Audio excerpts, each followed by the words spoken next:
It's a pleasure to welcome you here tonight. I'm Louise Steinman, the curator of the ALOUD series and the program director for the Library Foundation of Los Angeles, which makes all of these free events at Central Library and its branches possible. It's an honor tonight to present Christopher Hitchens, the inimitable contrarian, winner of the National Magazine Award for his Vanity Fair columns, and most recently author of God is Not Great, How Religion Poisons Everything, a title which apparently came to Hitchens in the shower, which is where most of his ideas come from, he told a reporter, adding, "That's why I'm so clean." Christopher Hitchens will be in conversation tonight with Tim Rutten, who writes the Regarding Media column for the LA Times and is the primary book critic and associate editor of the Times feature section. We depend on Tim's column for penetrating analysis of the media, not just in our own city, but across the nation and the world, and God knows we need that analysis. He's not afraid to ask difficult questions and to raise hackles, and that's why he's a good choice to interview Christopher Hitchens, whom he will also be introducing tonight. Now, please welcome Tim Rutten. Thank you.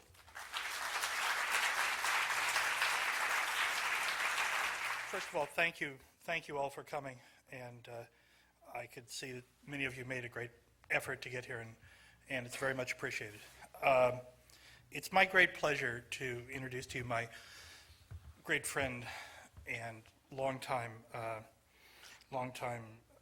conversational adversary, Christopher Hitchens, for several reasons, because I think Christopher's role as probably the greatest literary journalist of our generation, of my generation, is widely misunderstood.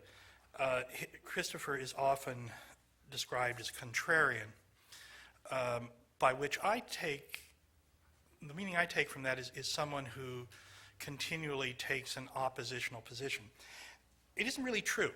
Christopher Hitchens has stood for things, and he has maintained them, things like free expression, things like open inquiry, things like humane and decent societies.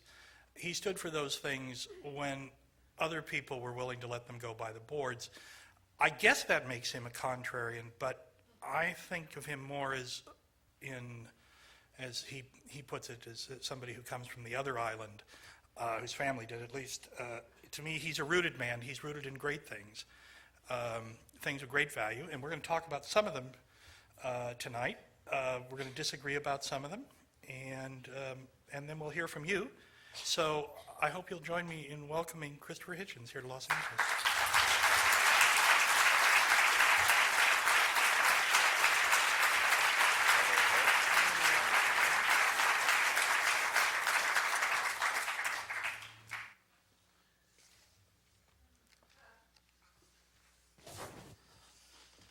We got that bit right. Did indeed. They think it's Lucozade or something. Should I start? Should I respond? Well, yes, please do. Well, that was extremely handsome of you, I must say. And I want to tell the people who've been good enough to come tonight, thank you very much, by the way, ladies and gentlemen, brothers and sisters, comrades, friends. Oh, I see nervous reluctance to applaud at any. That I've been up and down the country with this book, and I've been debating with Baptists in North Carolina and rabbis in Coral Gables and Al Sharpton in New York and so on. But this is actually the only evening that I booked on this trip on which I feel nervous at all. And that's because Mr. Rutten here, with whom as he says, I've been discussing for many years, really does know what he's talking about. When it's come to religion, and that can't be said for many of the ministers. And so if I wanted to ask anyone, I have sometimes had to ask, what exactly is the difference between a Melkite Greek Catholic and a Greek Orthodox and a Maronite in Lebanon? There's only one person I would know to call who would know the answer to this. And that's why it's very handsome of Tim to agree to do this, because not to make this too furry between us, not to make it too intimate or too warm or friendly. I would like, on both our behalves, to dispel that if I can right now. The critical thing is this: what is most important to him is most hateful to me. And we're here to prove that friendship is possible under those conditions. but that thought should not at all inhibit anyone, and hope won't inhibit him from, well, I think the expression may be bringing it on. He minds about this a lot. It's a great deal to him. And he's proved it in innumerable ways, not just by his study of it, but by his devotion to it. And I have announced it to be public enemy number one. So if this all works this evening, it'll be a tribute to civilized discourse, if you insist. Okay. Thus my opening statement. Disarming and provocative. Sweet. Well, let's speak by the book or we're ruined, right? This is the book. Christopher, I'm going to read a passage to you here, and just so we can get the flavor of the argument here, and then we'll go to the substance. But if I may, you write here about how you tolerate religious expression on the parts of your friends. Not tolerate, really. Well, indulge, as you say. Better, yeah. Indulgence, yes, is the word you use. And he says, you write, there is a real and serious difference between me and my religious friends. And the real and serious friends are sufficiently honest to admit it. I would be quite content to go to their children's bar mitzvahs, to marvel at their Gothic cathedrals, to respect their belief in the Quran, that the Quran was dictated, though exclusively in Arabic, to an illiterate prophet, or to interest myself in Wicca and Hindu and Jain consolations. And as it happens, I will continue to do this without insisting on the polite reciprocal condition, which is that they, in turn, leave me alone. Right? Fair enough. But this religion is ultimately incapable of doing. As I write these words, and as you read them, and as you listen to them, people of faith are in their different ways planning your and my destruction, and the destruction of all the hard-won human attainments that I have touched upon. Religion poisons everything. So religion is ultimately incapable of leaving people alone. Is that correct? Yes, I think it is, because why not start with the benign? This isn't going to go on for too long, by the way, this benign version of our disagreement, but right. Why not continue with it for a little bit? I mean, for example, you, as a very, very serious Roman Catholic, must look at me and think, if you're true to your faith, I can't watch this go on any longer. I don't want Christopher to go to hell. It's not right to do it. I have a responsibility to prevent him, to exert my best efforts to stop this from happening. I can see him doing it. It's like watching a friend become a hopeless alcoholic or a drug addict or a serial killer. I must intervene. I may not watch this. I must do my best. And I know that you ought to be thinking that, and it makes me very nervous. Just as I was debating with a Calvinist in Georgia the other day, I said, well, look, do you, since you say you're Baptist, do you affirm John Calvin's teachings on hell and predestination, or do you not? And if you do not, because I know Southern hospitality often inhibits people from telling guests that they're going to hell on the first night of their stay in there. Trying to make it easy for him. Not if you're Catholic. But if you don't think so, could I know on what authority you don't do this? On what authority do you disagree, as well as on what authority you do? So, when, for example, now moving to the vulgar side of your church, the only Catholic who almost every secular person I know admires, or used to admire, Mother Teresa, the so-called Mother Teresa of Calcutta, journeys to the country that I know matters most to you, Ireland, to say no one in Ireland should be allowed to be divorced. I've arrived in Dublin, a town of which I know nothing, capital of a country about which I know nothing, to support the view of those who say that there can be no change in the Irish Constitution. Sorry, the Irish Constitution. which forbids divorce. We don't just forbid it for Catholics, we forbid it for everybody. And it's praised by everyone. Finally, Mother Teresa's come to aid us in the argument. Right. And while she's there, takes the opportunity to say that not only should Irish people not be allowed abortions, but nor should they be allowed contraception. She's not saying, I have a great relationship with Jesus, and I have a wonderful church and a wonderful faith, and it makes me happy. She's saying, it better make you happy too, because whether you agree with it or not, we're going to impose it on you. Now, that distinction must clearly be apparent to everybody here. The same is true of our Muslim brothers and sisters. They say, you may not know it yet, but our prophet had the last revelation, the only one. Right, the final one. There's always a final revelation. Ultimate one. Yeah.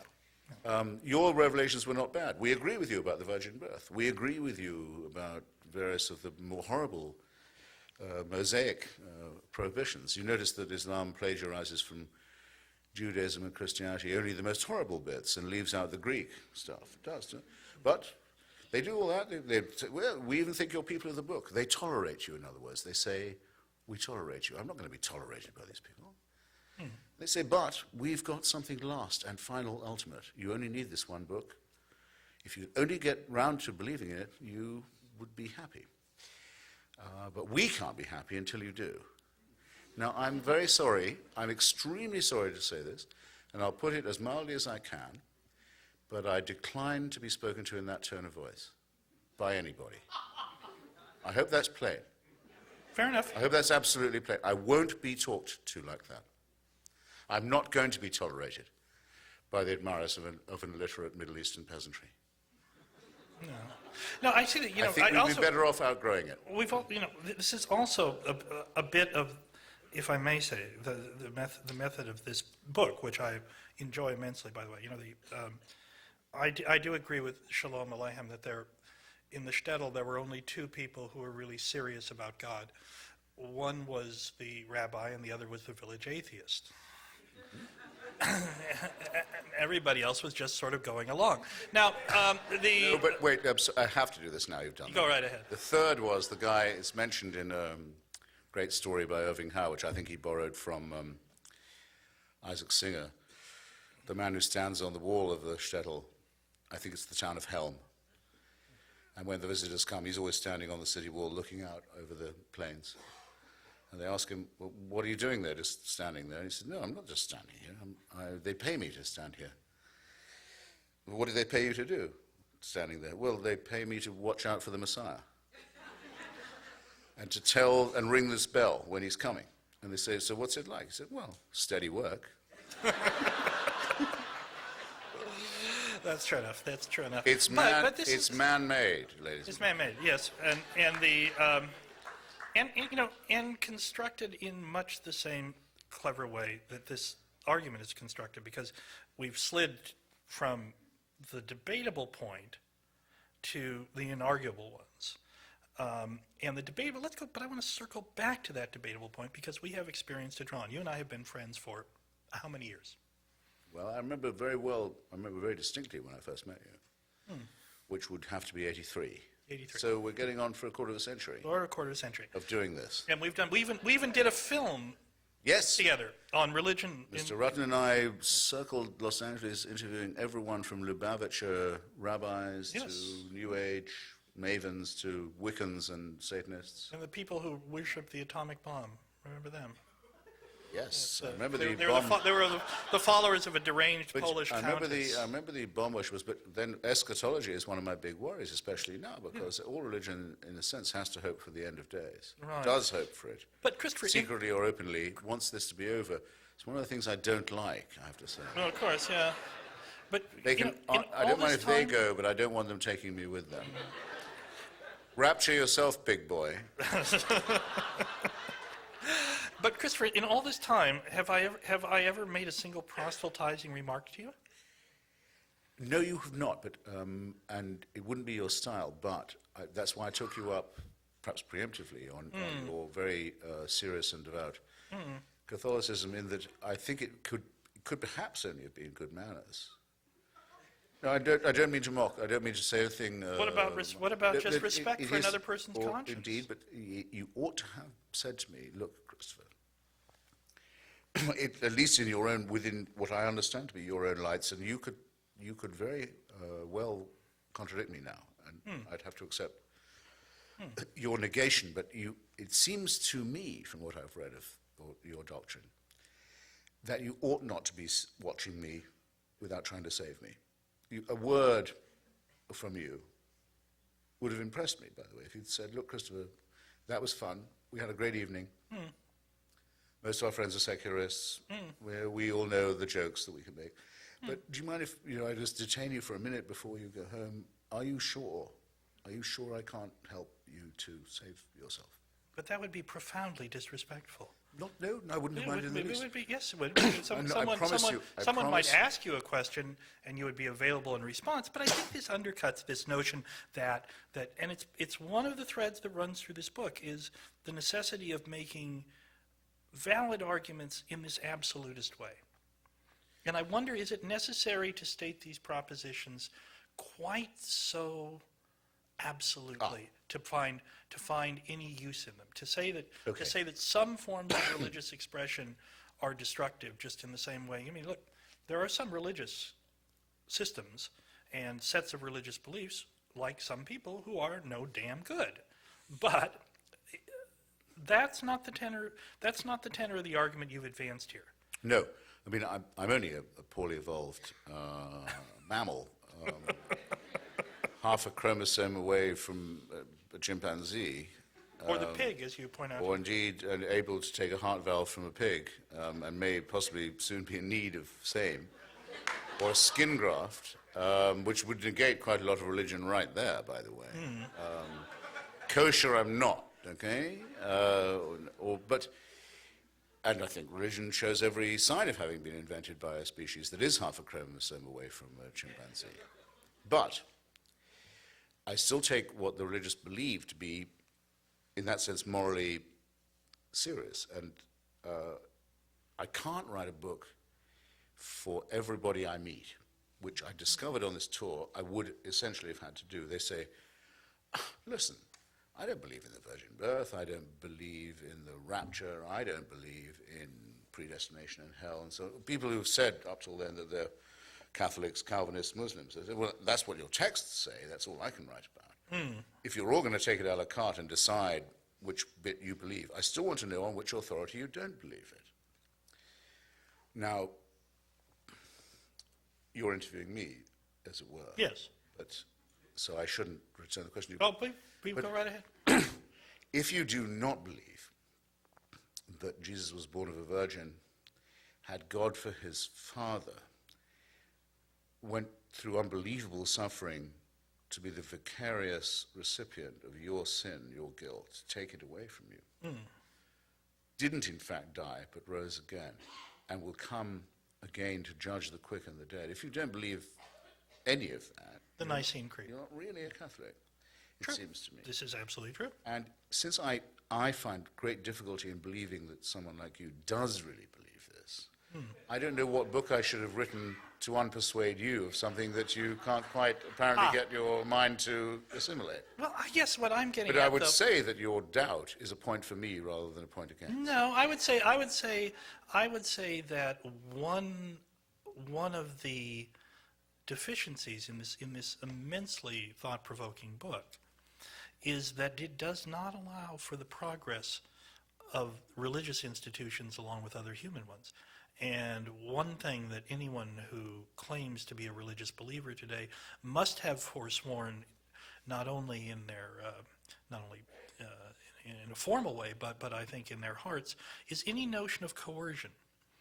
Because coercion, religious coercion, has, undoubtedly proven to be something evil. And that brings me to, if I may, since I am the interviewer, Absolutely. the point of privilege here. There's a wonderful, wonderful argument that you raise at the end of the book that you call your anticipated objection, where you go to the question of the terrible killer societies of the 20th century. Yes. Your own experience with some of them. And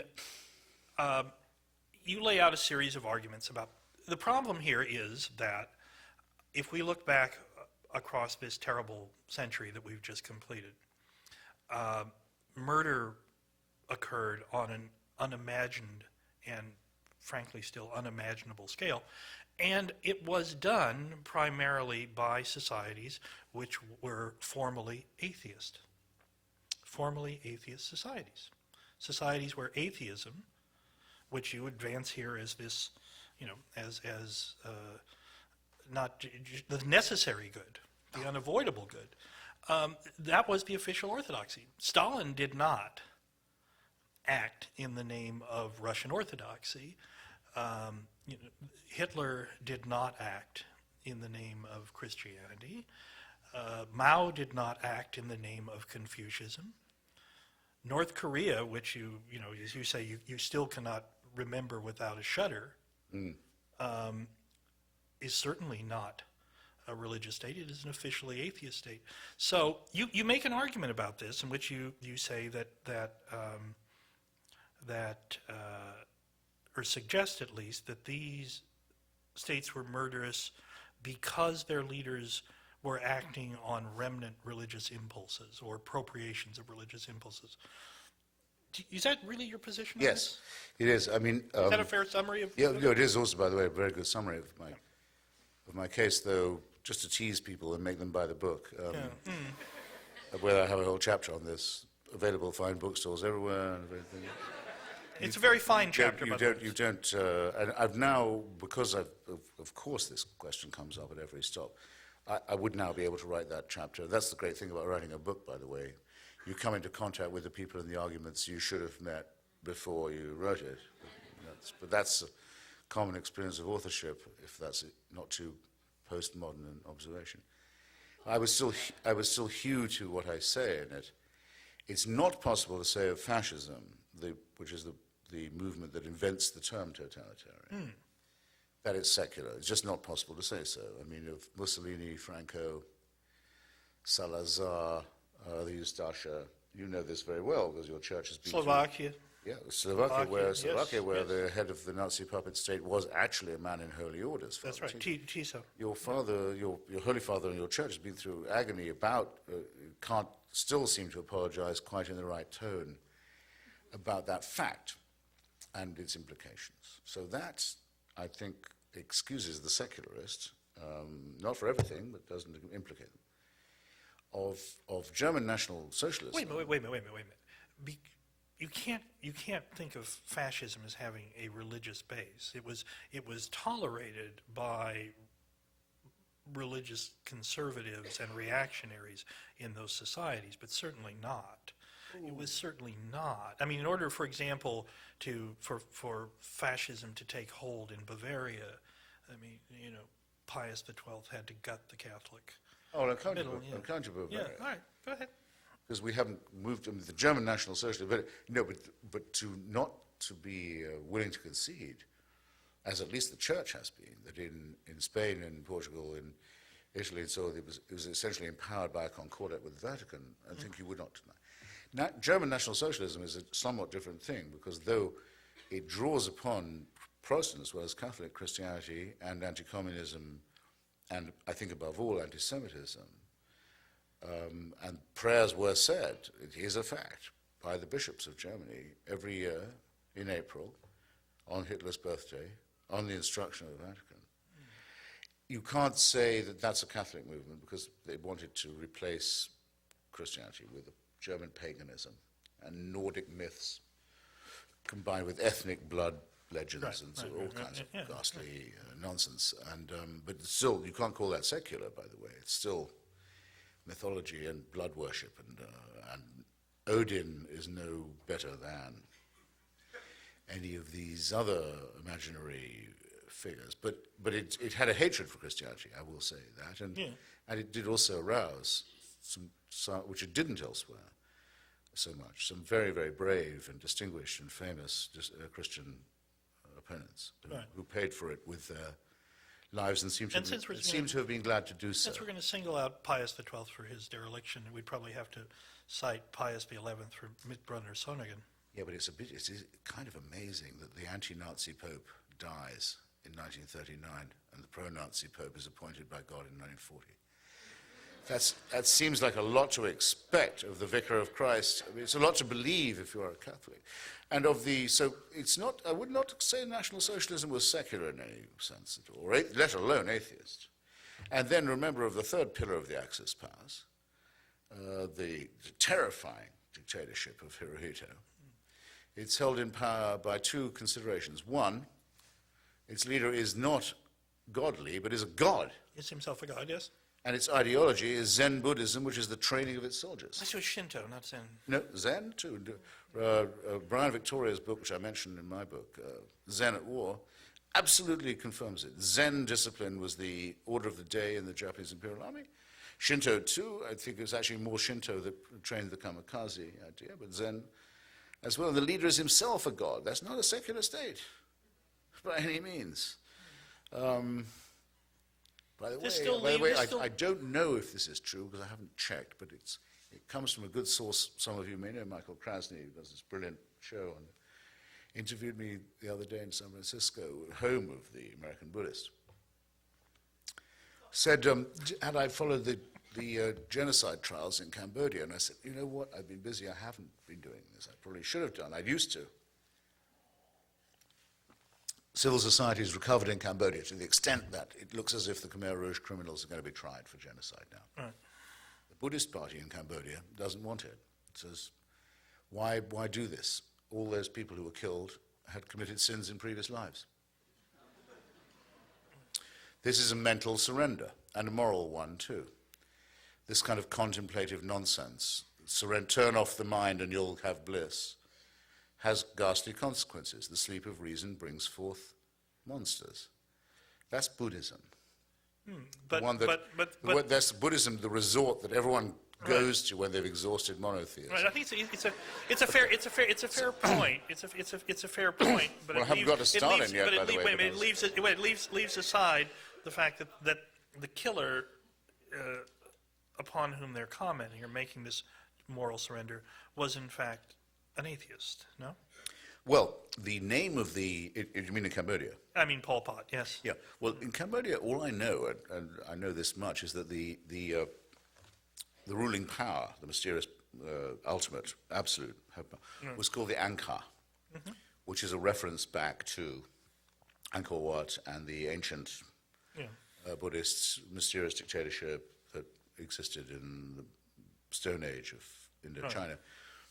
And you'll find, if you look into it, that the current extremely repellent dictatorship in Burma is also the great builder of Buddhist temples and the great mass producer of Buddhist statues and rules in the name of Buddhism, as did Lon Nol's original army in Cambodia that was the agent of the United States invasion of the country, and defender and profiteer from it. So I'm not so sure that I'm not so sure that if you change your climate from east to west that you escape human irrationality or civility. It seems to me that it follows you wherever you go, as long as you're willing to surrender your mind and to put your trust in faith. I think the outcomes there are always the same.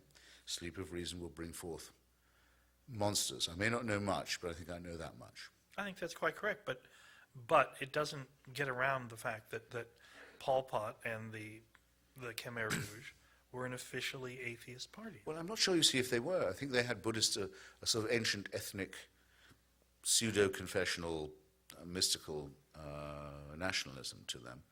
And I haven't answered your question about Stalin yet, and because I've babbled a bit, I ought to. I don't want anyone to think I've dodged it. Well, put it like this, with communism, which is, unlike fascism and National Socialism, officially materialistic. You're Joseph Stalin. It's 1917 in Russia. Millions of Russians have been told for hundreds of years that the head of the Russian government is something more than a human being. Not a god. It's not as bad as Japan. And not quite a pope either, but he's the Tsar is the head of the Russian Orthodox Church. He stands between heaven and earth. A bit more like the Middle Kingdom. Servility, and credulity is en masse inculcated right across the country. Millions of people know no better. If you're Joseph Stalin, who, by the way, this is an opportunist point of mine, but I have to mention it, was a long-time seminary student, had rehearsed to be a priest. You shouldn't be... Was he not expelled? I think he may have just cleared out, but I think he one was way or expelled, another. yeah. But you shouldn't be, if you're Joseph Stalin, you shouldn't be in the dictatorship business if you can't exploit a great pool of credulity and servility like that. There you have it. It's waiting. All you need to do is say, "Amen, Tsar." And what happens? A new inquisition, a heresy hunt, show trials. The traitors are among us. The heretics are here, trying to poison the wells. Miracles. Lysenko, our great new biologist, has shown how we can grow 25-foot wide tomatoes that will feed an entire family, Stakhanovite saints. I get it. The entire thing is completely replicated and collapses, as the Inquisition did. And so on. Now, So Stalin is murderous because he's an imperfect well, it's a atheist? replication. It's a surrogate for the same thing. It's a replication of a counterfeit, or if you like, a true bill copy of the same thing. But here's what you need to have a level playing field between your point and mine. You would need to find a society hitherto pious and devout, and organic and stable. That adopted the views of, and tried to teach its children the principles of Lucretius, Epicurus, Spinoza, Galileo, Einstein, Thomas Jefferson, Thomas Paine, Bertrand Russell, the greatest atheist of his day and the first person to work out that Lenin was a new god, by the way, to adopt those teachings and then to see if that society fell into famine, war, tyranny, torture, gulag, and so on. That would be the fair test, and that test is yet to come. But I believe myself that we can recover the lost connection, the one that monotheism severed between Athens and Jerusalem. And we could get back a world where philosophy was valued. The beauty of science was considered worth studying, worth revering even, where literature would be the key to the study of ethics and morality. And if you wanted the transcendent, you'd have love and sex and music. And you wouldn't need any supernatural permission for any of this nonsense. I think I miss it terribly. I feel as if something was torn away from me before I was born by the loss of that.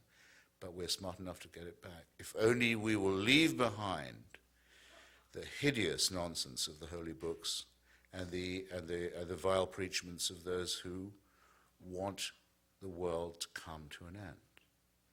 Well, I'm for that. I'm for that. Good. Let's see.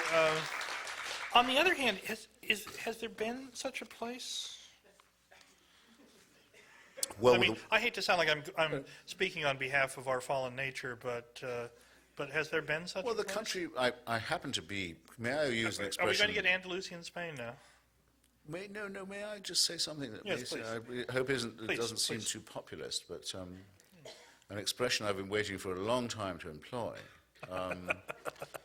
Not to you so much, but you too, but to the audience. My fellow Americans. I've been wanting it a long time to say this. I took my oath of citizenship last month on the 13th of April, which is my birthday and also Mr. Jefferson's birthday. I'm his biographer. At his memorial in Washington, D.C. by the tidal basin, just before the cherry blossoms were blown away by the next breeze. And I was able to take my oath and say that I specifically wanted to take it to the only constitution ever in human history that doesn't mention God, and doesn't mention religion except to separate it from politics. Right. And to the preamble to the Declaration, which mentions only a creator but no intervening God. no personal God, no intervening one. And to say how extraordinary it is that most Americans, born to this right and this beauty, don't appreciate it because it comes to them as a birthright. And the Virginia Statute on Religious Freedom, the basis of our fantastic First Amendment, means a huge amount to me. No tithe can be paid by any American to any church. The government has no right to tell anyone how or where or in which way to worship at all. And that in response to the petitioners of Danbury, Connecticut, the president wrote back to them and said there will be always a wall of separation to protect your rights and your freedoms. So I have a new slogan. Mr. Jefferson, build up that wall.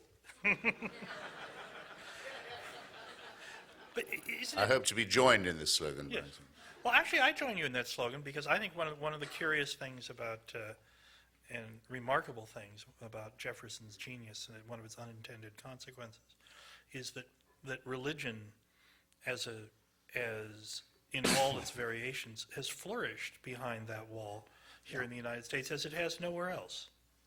That religion severed from state support and from the notion of the official church has flourished here in a way. Tocqueville was right, as are you. Yeah. That if it's a voluntary association, it can be very pluralistic. After all, you do know, so you don't you say? Because you know, but I wonder if anyone here knows. Who were the Baptists of Danbury, Connecticut writing about to the president? Who were they afraid of? Who did they think was going to persecute them? Why did they want a wall? The Congregationalists of Danbury, Connecticut. Vicious congregations. That's who they were afraid of. Vicious bands of roving congregations. Who was killing the Quakers in Pennsylvania? The Presbyterians of Pennsylvania. In Maryland, at the time of before the Constitutional Convention, you could only be in office if you were a Catholic. In New York, you couldn't be in office if you were a Catholic. Right? In Georgia, you had to say you were a Protestant, whatever that meant. In Rhode Island, you could not be a Jew and hold office. In Connecticut, else. you could be a Jew and hold office, but you couldn't be a Catholic and hold office. It was going to be religious chaos on the European scale. Unbelievably, we had the Philadelphia Enlightenment that said, no, we don't have to go through this again. The United States will be different about this. We won't allow it. There will be no such test. There will be no such. People should know only how lucky they are. I think it's of the absolutely first importance to defend it. Yeah, Christopher, let me ask you this in all seriousness. This is a profoundly post 9/11 book. Yes. You wrote this book, I think, because of what occurred on 9/11 and because of the struggle that we now confront with fundamentalist jihadist Islam, or as you've called it, Islamofascism. Yes. Okay. Is it possible that in making the argument there and in trying and in giving that argument as much breadth as possible, you've overlooked the virtues of religious pluralism in a country that enforces, albeit imperfectly and with continual struggle, separation of church and state? It's as if this book, for all of your admiration of Jefferson, sometimes behaves as if that wall did not exist here, that it had never been made to work anywhere. Is it all conceivable?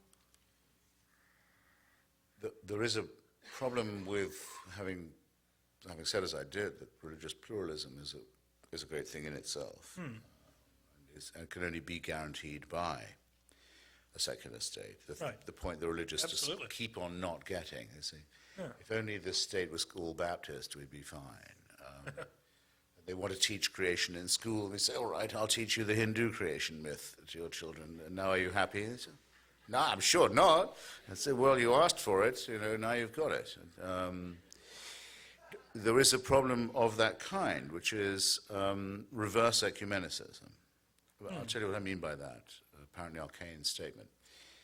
I'm sure everyone here remembers the assault on the tiny European democracy of Denmark last year. Why was the Danish economy subjected to a campaign of international sabotage backed by not just movements but states? Why were its embassies burned down in countries where demonstrations are not normally allowed? Why was all this? Because its prime minister could not be forced or persuaded to censor cartoons in the afternoon press in Copenhagen because it's against Danish law for him to do this. Right? So, you and I are members of this great profession. Mm-hmm. Did the Los Angeles Times publish those cartoons? No, it didn't, but I wrote a column in the Los Angeles Times that began, "The editor of the Los Angeles Times will not allow you to see these cartoons." Voila.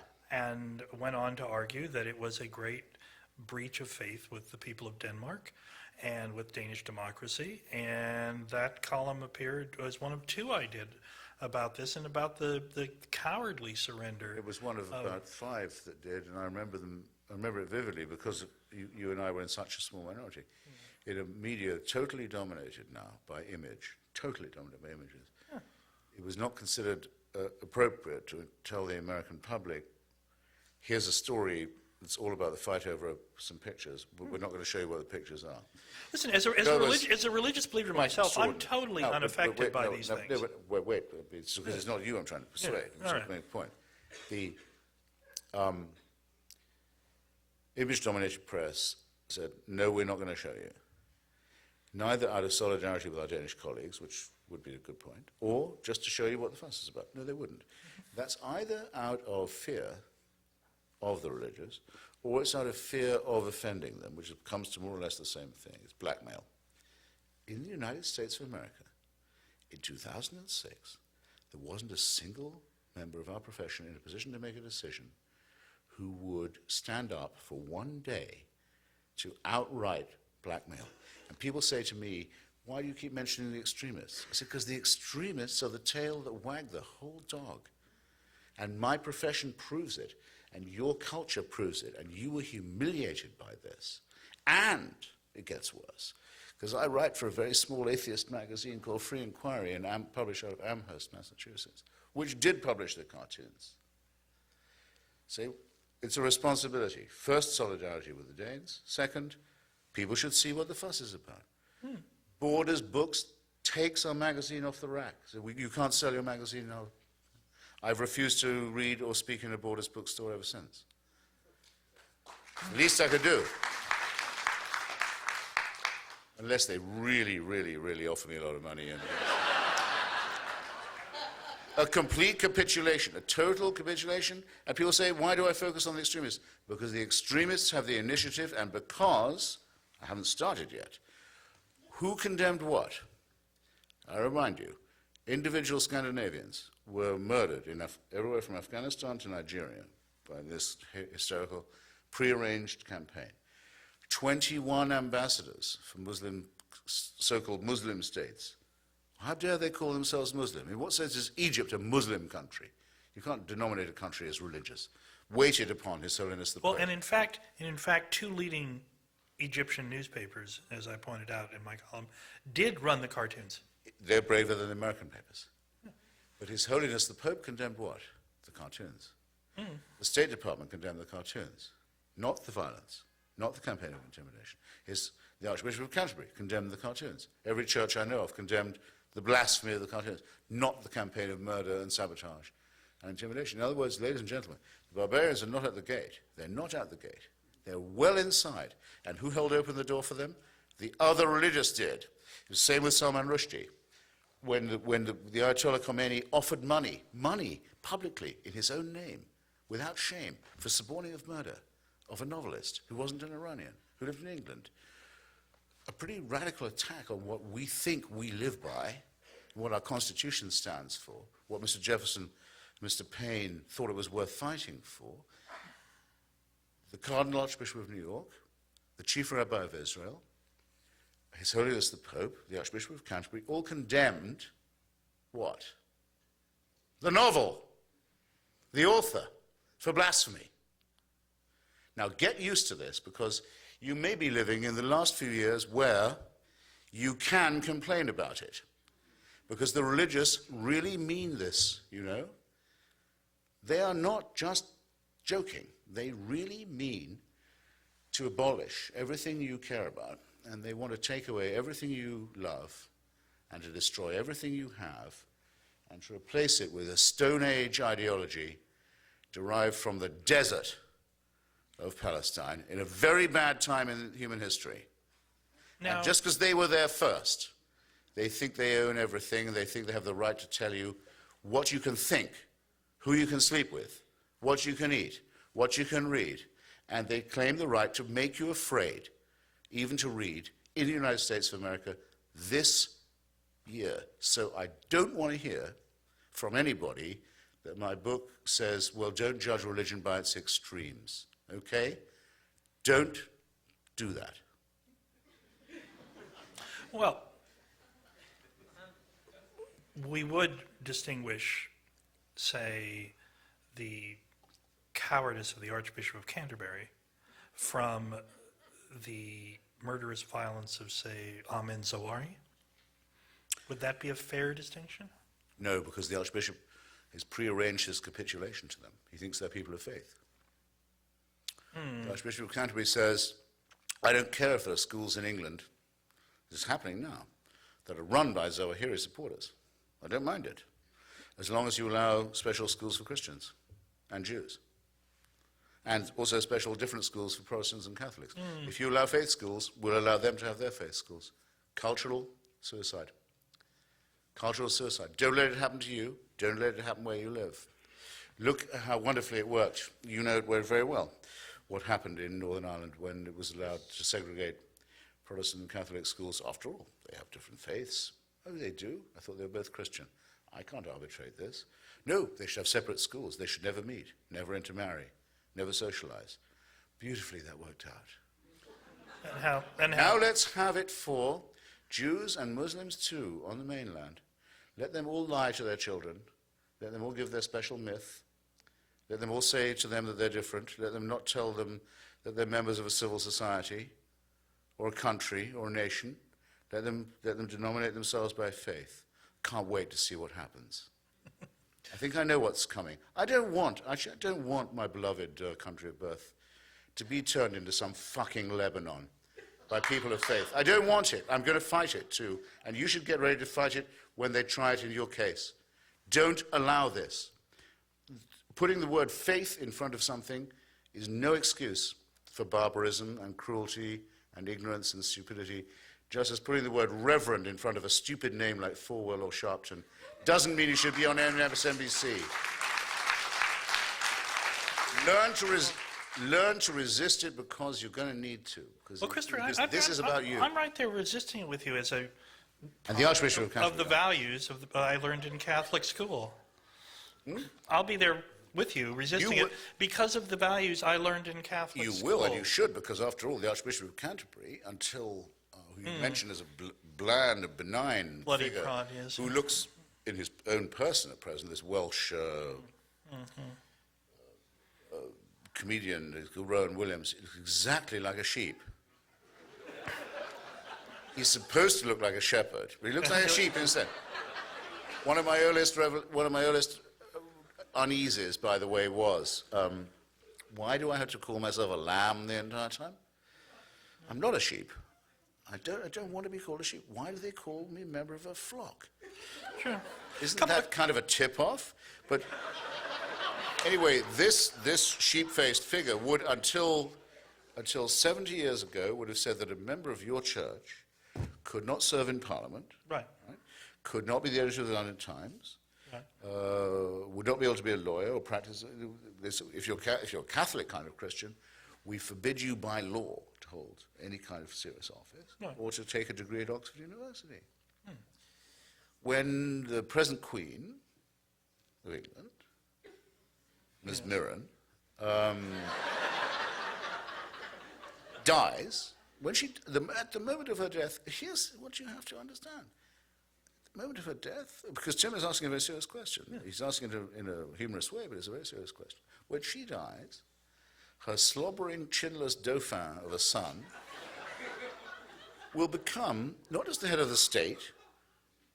This is what it is not to have a secular constitution. He'll become a defender of your faith. He will become the defender of the faith, the head of the church, and the head of the armed forces at the moment of her death. This is what you get when you found a national church on the family values of Henry VIII. Well, you'll get no argument from me on that. But it's considered by us to be. I'm no longer. I mean. No, but you were an anti-monarchist. I've been a Republican all my life, but I mean, yes. this is a Republican not just for England, but also for Ireland, for the cruelly partitioned by and maimed and amputated by the British monarchy, by the forces of the Crown, as you would say. The forces of the Crown. But this is a preposterous state of affairs that no intelligent person could conceivably agree to unless it was sanctified, unless they were told, well, God wants it this way. And I know we're getting to the end of our... We are coming, but there's two things I want to... Don't listen to people who say that religion may not be true, but it makes people behave better. I was going to avoid that point religion isn't true, and it makes people behave worse and say stupid things they wouldn't say if they had senses about them. It makes some people behave better and makes some people behave worse. Just a couple small points, and then I was going to ask you to read something before we went to questions here. Oh, goodness. Goodness says anything. Just a couple small points. One in correction and one to help you out for further arguments. I knew he was going to be like Catholics this. were never enjoined to eat fish on Friday. They were prohibited from eating meat, and so ate fish by choice. So you might there'll doubtless be another printing. You've missed your. No, it's a serious point. You've also missed You've also missed one of your great opportunities, since you're very fond of Tertullian. Yes. And I think not since a very ancient English Jesuit of my acquaintance I met anybody who quoted Tertullian quite as much as you do. But you've missed his most extreme pronunciamento, which is that any woman who swallowed semen in the course of oral sex had committed cannibalism.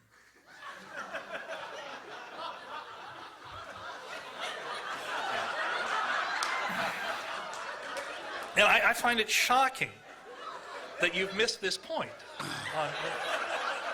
I mean, it's so good. And Tertullian is, for those of you who've been spared the lectures of their right to life movement cousins, as I have not, you would find Tertullian comes up a lot in their arguments. But he is a remarkably, like a lot of these guys, a remarkably unreliable guide to sexual ethics, I think, or at least I hope so.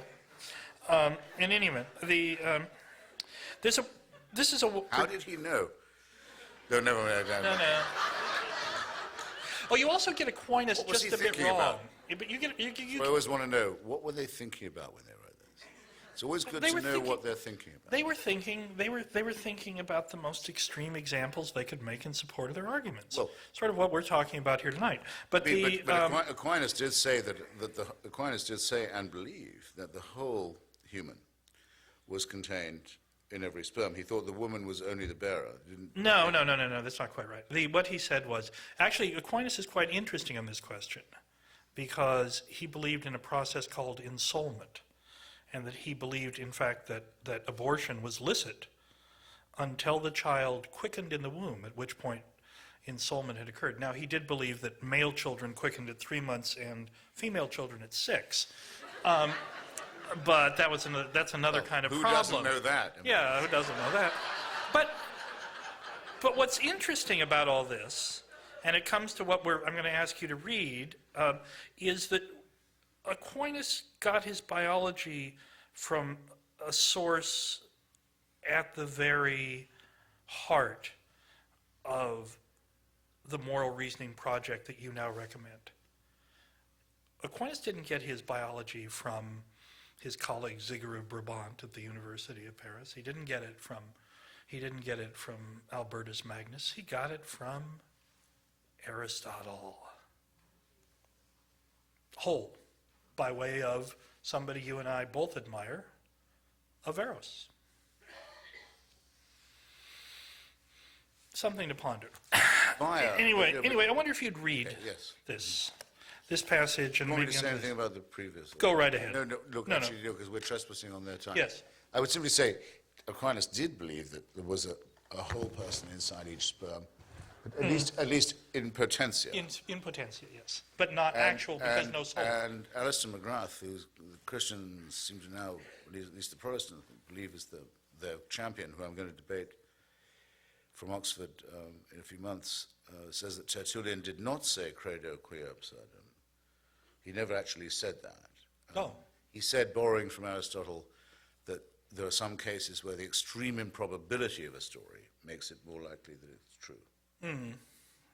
Well, these are the, as I began by saying, This what's is not wonderful about writing a book and going out and discussing it is you refine your argument and you hope to refine others. But is that not argument from us? That's from Aristotle, but it's from the Poetics. Yes, but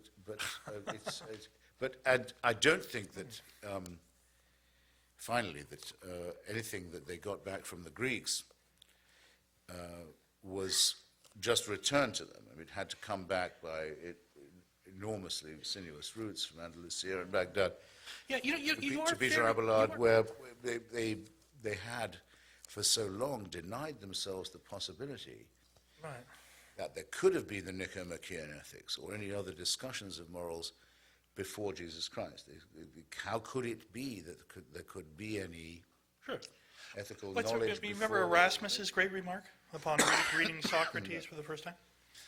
When Erasmus read, he didn't have Greek, so when he finally read Socrates there in the High Renaissance in Latin, he read it and he wrote in his journal, "A pagan wrote this, and yet it has justice, truth, and mercy. I can hardly restrain myself from saying, Saint Socrates, pray for me." Well, that's beautifully phrased. And so this really will be my last word before we hand it over. I have a challenge that I've put on the Christianity Today website, which has been very kind in inviting me to debate and exchange every day of this trip, and with Douglas Wilson, who you probably know. And I've put it everywhere else. It's simply this. Any of my antagonists, and I can't wait to see how the challenge eventuates, has simply to do the following. They must, and this includes you, my dear, they must come up with a moral statement made or a moral action performed by a believer, it gives them a huge range of possibilities, that could not have been made or not have been performed by a non-believer. So, I'm not leaving until 9. And I won't leave while anyone can say I didn't answer a question. So that's my challenge. And thank you very much for prompting me. And by the way, thank you very much for all this. Hmm. And what do you want me to read? I thought maybe you could just read the start of that chapter, actually, which is quite good. And before you do, I do think that you're a little light on the heavy lifting done by the great triumvirate, Aquinas, Averroes, and Maimonides, in reconciling faith and reason. And I would, in fact, say to you that the problem of militant Islam today really stems in large part from the different choice that Averroes, who we both admire, and whose tomb or his monument we've both gone to, we have a mutual admiration for Andalusian Spain. And you remember, Averroes dealt with the problem of Aristotle how? He said, 2 truths. There's the truth of revelation, there's the truth of the natural world. And the two are completely different, proceed along different courses. We need not concern ourselves with their conflict. Aquinas, Maimonides, said, no, that's intellectual suicide. Truth is unitary. It must be reconciled, no matter how imperfectly. Without that act of reconciliation, there'd be no modernism, and you and I wouldn't be here discussing this tonight. No, but I'm with you because I agree. Stephen Jay Gould is wrong in saying these are non-overlapping magisteria. They are, in fact, antagonistic. And people should be honest enough to say that it's one or the other, and one, in an honest argument, Well, you know who did? Will have to concede or fall. Do Now, you want me to know read John Scotus Erigena? John Scotus Erigena, the great Irish, theologian. He's the Carolingian. You have the But advantage of it. Erigena, at the court of Charles the Bald, in the Carolingian court, said that truth and reason could never conflict, and that when they appeared to, it was the human duty to give the benefit of the doubt to reason, because it was our only tool of reckoning.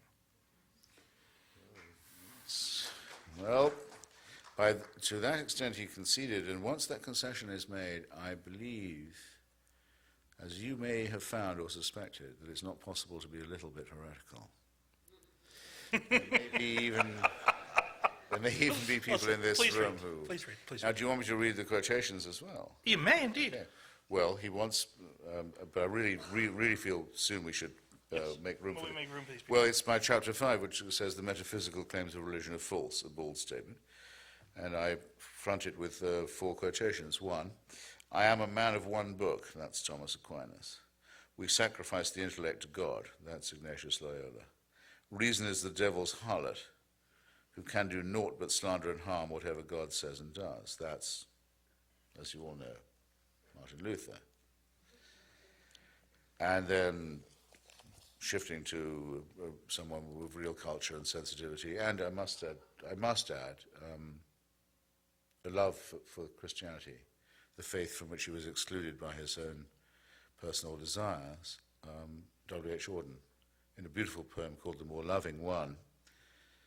Looking up at the stars, I know quite well that for all they care, I can go to hell. I think that's... How long will you want? That's it? I think Okay. that's... Well, it's been very nice for you to be our prisoner.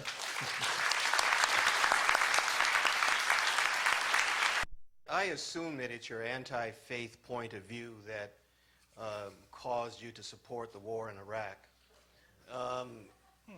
Is there a danger in being heretically anti-religious as fanatically for religion? Well, your assumption is not radically but very slightly mistaken. I mean, my view was that Slobodan Milosevic, the Taliban, Saddam Hussein, the Rwandan genocidaire, the Hutu power forces, and others were eventually radically incompatible, both with the rule of law internationally and with the principles of the United States Constitution and with the values that we hold most dear. There would have to be a confrontation with them sooner or later. It didn't occur to me to present this in a religious light or a faith-based light of any kind. No. So I can't agree with the grammar of your question. That the parties of God were on the wrong side of all this, in each case, would certainly be true. And I have a long section in my book about why that's so. But I could not possibly say that I was in favor of overthrowing Milosevic or Saddam Hussein because I'm an atheist. That would be absurd, I think. It would certainly sound bizarre to me. It's just there's a radical incompatibility between totalitarian expansionist dictatorship and our survival. I wish more people realized that that was so. Someone in this section. I'm going to move across. No? Here, there's a gentleman here. Sure. Oh, was that a complete waste of my breath? All that?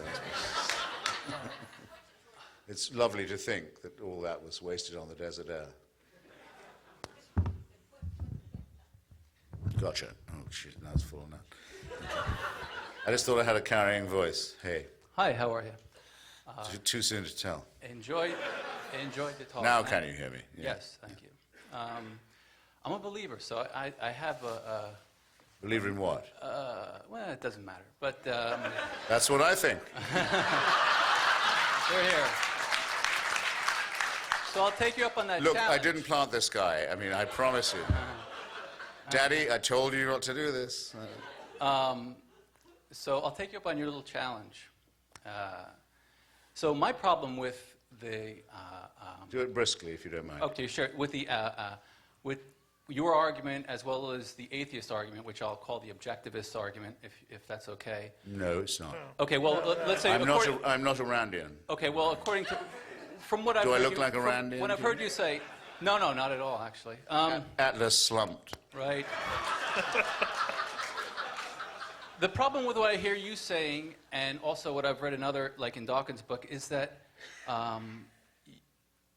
problem with denying religion in its entirety is that, to me, there's an aspect that none of us can deny, believer or not, to ourselves that's boundless, right?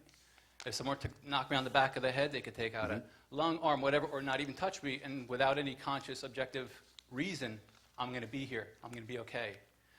And so it seems to me that that aspect of boundless is something that we need to deal with.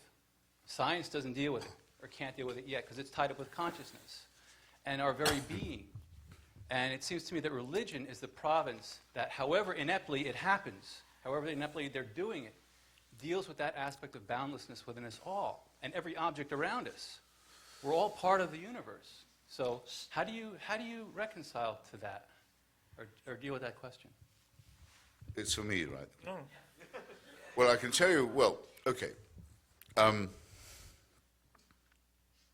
If they keep taking those limbs and lungs away from you, by the way, it won't go on for all that fantastically long. And even if they don't, and all your sound in wind and limb, as we used to say, those were, in fact, the precise words, it still won't go on that terrifically long. It just isn't. And we live on a very small planet, in a very minor solar system, on the very edge of a gigantic galaxy, where the remainder of the planets, just in our own solar system, are either too fucking hot or too sodding cold to support life of any kind, as is true of very great swathes of our own planet, which is on a climatic knife edge, as if we didn't know before, we know now. So to say that this is the center of the universe and the whole objective of the cosmos is to produce this conversation is an extraordinarily self-centered thing to do, it seems to me. And also doesn't, in return for its self-centeredness, which might be excused in the Randian terms, at least let's think we're gods. At least let's believe that we are the most beautifully charismatic sex maniacs who've ever appeared on any planet. Doesn't yield any knowledge. Doesn't help us in the least to clarify anything. No, I think we would do much better to understand our place in the cosmos. And I think if we did, we'd turn to each other with a little more respect and concern and compassion and understanding. And maybe to the people who we found are spliced into our own DNA as well. Having this wonderful sequencing, having abolished racism and creationism at one stroke, I regard that as a huge step forward, I must say, to understand one's kinship with all other humans, with some other animals, even with vegetables and plants. It doesn't make me feel worse, it makes me feel better. It also makes me feel I know where I am, which the other stuff simply doesn't. So I wouldn't trade that for any of your pseudo-universality, sorry. Why don't we, here, this gentleman. Well, thank you all very much for a very profound dialogue about what I see to be about tyranny versus human freedom in the mind and the spirit. So, but We know who made his points, huh? But both a man of faith and a man not of faith have completely slurped up the new civic myth and religion, which we identified as GWAT, the Global War on Terror. So let's look at the myth. You right? Is there a question? Yes. Please? So this, okay, give a question, quickly. Being that anyone with moral and intellectual fortitude who looks at the evidence of that day sees that no al-Qaeda jihadi had the means to schedule the war games that actually stood down Hold it right there. No. Yeah, that's not right. Being that any Wasting your time. Being that any member of al-Qaeda had no motive to anthrax the leading opponents of the Patriot Act. Wasting your time. I'm not going to answer you. Why won't you answer? You can speak. So here's the question. You can Being speak. that you are an intellectual and now that You you can are... speak. I'm not bothering with you. I have no time to waste on people like you. Stop it. I can't make you stop. I can't make you stop, but when you stop, it's all over. Okay? Are you going to answer me? No, sir, I'm not. Do you believe it? Do you believe No, sir, I am not. No. Nor am I going to buy. I'm not going to buy a pencil from your cup either. No, I'm not. That's correct. I'm not. Way in the back there, the gentleman way in the back. Thank you. Good evening. That was a big wow from a small mind. Forget it. I have no time to waste on people like you. Very. What kind of person am I? Don't. He's insulting me. He's insulting No, leave him alone. Leave him alone as long as he stays quiet. He had his turn. You heard his question. I'm not wasting my time on him. Next. Please. Hi. Just a real quick question. In Sam Harris's book, The Age of Faith, he does seem to leave open the idea of either spiritual and mystical experiences on an individual level. Having just begun your book, I don't know if you're headed in that direction, or do you part company with Sam Harris on his position on that? No, Mr. Harris, who's a very brilliant man indeed, and who knows much more about neuroscience than I do, does think that there can be consciousness independent of the brain. And we are at my, I think, very attractive, and I hope I can recommend to you, exquisite magazine, Free Inquiry,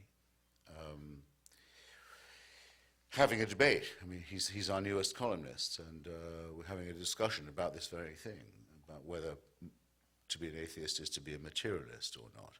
Sam Harris is definitely an atheist. He's some kind of a Buddhist because he doesn't think that it's a religion. And obviously there's a case to be made for saying it isn't one. And that kind of conversation, I think, is really incredibly worth having. I mean, I do not know whether a neuroscientific breakthrough will ever discover that there could be a numinous penumbra around the brain that can't be explained by the meat of the cerebellum itself. I am certainly not going to be the one who arbitrates on this point, but I must say, very skeptical about Buddhism. And I dare say you know what the Buddhist says to the hot dog vendor. You don't? He says, make me one with everything. Yeah, well, wait, that's only part one, because the Buddhist then hands over a $50 bill and waits while he munches, and nothing happens. And he says to the hot dog vendor, okay, what about my change? And the hot dog vendor says, change comes only from within. I myself have never heard anything more profound than that from Eastern so-called contemplation, and I told you what I thought was the atrocious and immoral line about predestination and reincarnation that the Buddhists take on the massacre in Cambodia. And I don't like the idea of the Dalai Lama being an inherited kingship and godship. I think that's a disgusting idea. And I don't like the way that the situation of the military dictatorship in Burma is one of building entire temples in the name of Gautama Buddha. And above all, I don't like the idea that the Buddha, the Gautama, was born through a slit in his mother's side, because yet again you get it. Anything but the vagina. Disgust for females, contempt for females, revulsion from menstrual blood, revulsion from the female genitalia. I personally do not regard the female genitalia in that way. I hope you don't either.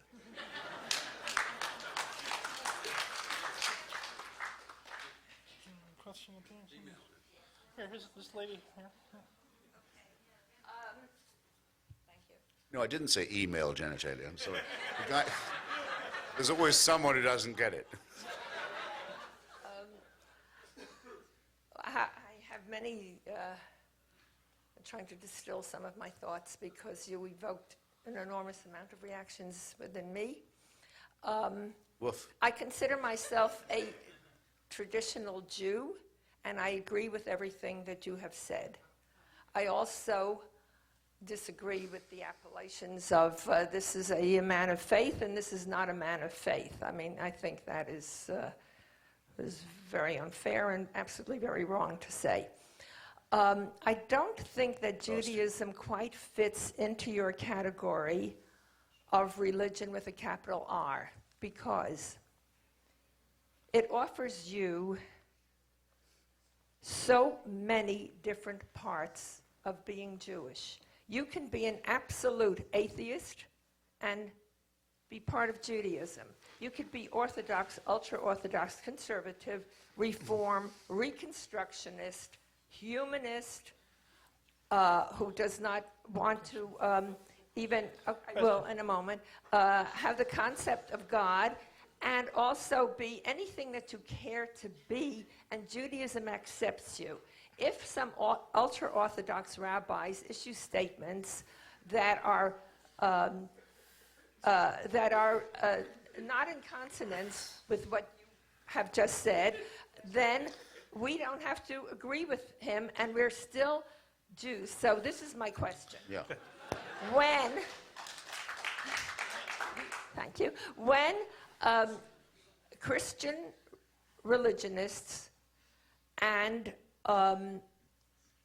evangelicals say to me, but you don't understand, we have a mission for you. You need to be saved. You must accept Jesus Christ, or you cannot be saved. What shall I answer them? God, well, I mean, the second bit of the question is very easy to answer. I mean, tell them to fuck off.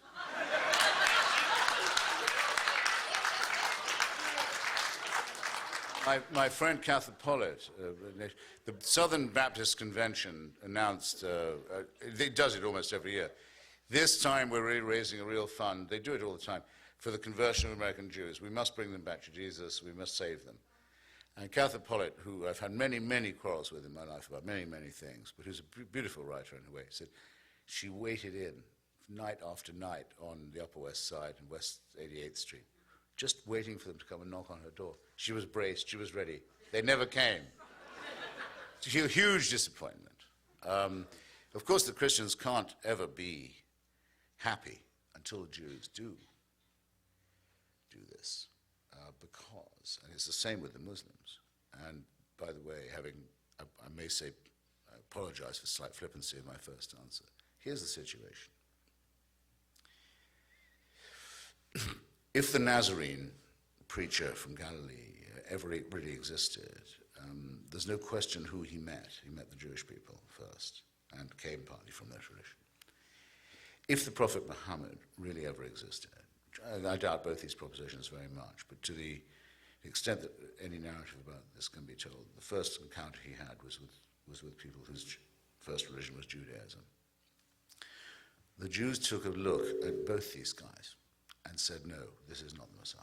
This is not the Redeemer. We reject them. Do you suppose they're ever going to be forgiven for it? Of course they're not. Of course they're not.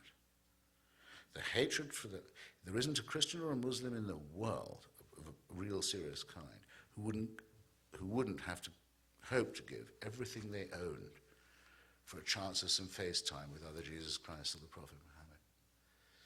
It would have to be the thing they most wanted to do. They must want it in the same way as I would like to have met Shakespeare or George Eliot. It must be the most important thing to them. And only one people, and it's the same in both cases, met their false prophets. And they both turned away and said, this isn't genuine. Do you think it's going to be forgiven? No. Do you think this has led to a huge amount of violence and turmoil and heresy hunting and fascism and genocide? Yes. Do you think it's over yet? Better not believe that. The worst is yet to come. They're never going to forgive it. That's what you get when you set Bronze Age myths in conflict with each other and let civilized people act as if they're for real. Actually, Christopher, it is possible to take exactly the opposite meaning from that example. Think? Yeah, I think that one of the interesting things about the gospel narratives, at least in the Christian scriptures, is that if you're going to believe any part of the evidence of the Gospels, there were people who heard the Son of God teach them about morality in life, and said, turned around and went away. So there was there at the beginning an absence of coercions, and certainly if he was the Son of God, he could have persuaded them through what? Some force or other, but didn't. So couldn't you take a hopeful? You know what? I think not, because I have a passage about this in my book. It's basically an attack on an Australian fascist called Mel Gibson. Yeah. His various demagogies, but which come from, as you know, a very theologically crazy father, Right. who wants to reverse Vatican II. If you remember, he wanted to rip out my lungs. Indeed, and Yes. mine too, and anyone who came into contact with Kill Frank one of those Rich's people dog. who shouldn't have a drink as well. No, never. But his father's attack on Vatican II was a very serious and Oh, yeah. delicate one. Now, here's the situation. In his film, he tries to restore the idea of Jewish guilt for deicide, as you must have noticed.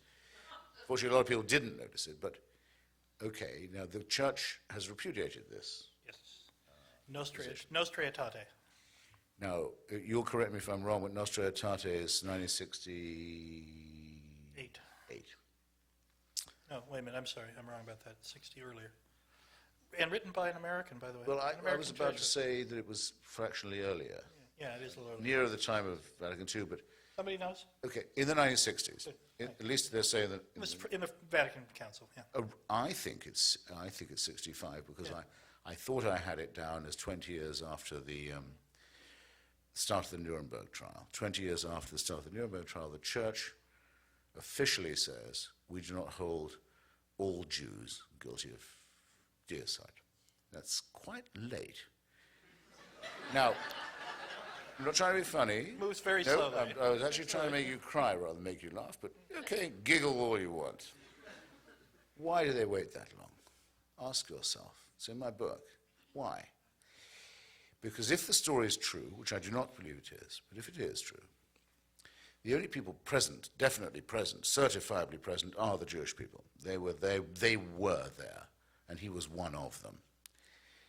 If you say, okay, the Jews are excused, they can go, how can you go on saying we were all present at Calvary? We were all guilty of nailing the hands and the feet. That we all spat in the face of Christ. How can you keep anyone else guilty of this if you have let go the one people who you can be reasonably sure were there? That's why they hung on so long. 2,000 years of lying and bigotry and fabrication and prejudice and pogroms every Easter and hideous representations and misrepresentations.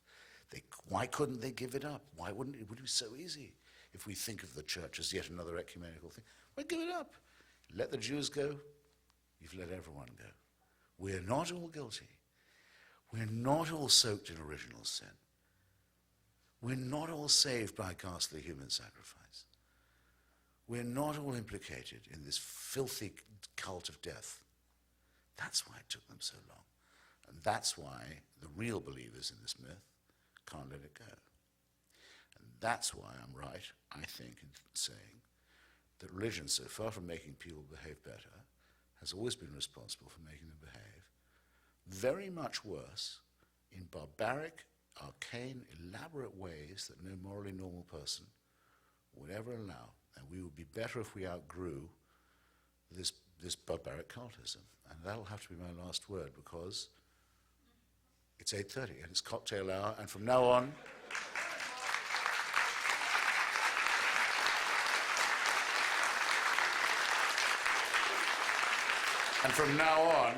I can only be compassionate to anyone who has a receipt.